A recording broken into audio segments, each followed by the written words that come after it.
डोराळे तालुका बार्शी येथील भोगावते नदीपात्रातून बेकायदेशीररित्या वाळू उपसा करणाऱ्या विरोधात वैराग पोलिसांनी धडक कारवाई केली। यामध्ये 3 वाहनांसह 21,57,000 रुपयांचा मुद्देमाल जप्त करण्यात आला, तर 8 जणांवर गुन्हा दाखल केला आहे।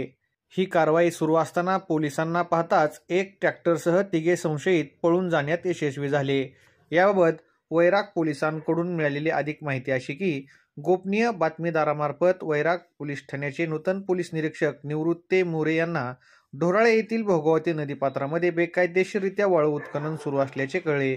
त्यानुसार त्यांनी तत्काळ सहाय्यक पोलीस निरीक्षक Amol Bamne, PSI Tanaji Pawar, police constable Umesh Dolas, Shivling Kamble, Pradeep Chavan, Navnath Chaure यांचे पथक तयार केले। या पथकाने बुधवारी 8:30 वाजता भोगावते नदीपात्रात छापा टाकला। यामध्ये बेकायदेशीररित्या वाळू उत्खनन करणाऱ्या ट्रॅक्टरसह MS-13 DT 2219 एका ट्रॉलीमध्ये 1 बास वाळू JCB असा सुमारे 21,57,000 रुपयांचा मुद्देमाल जप्त केला।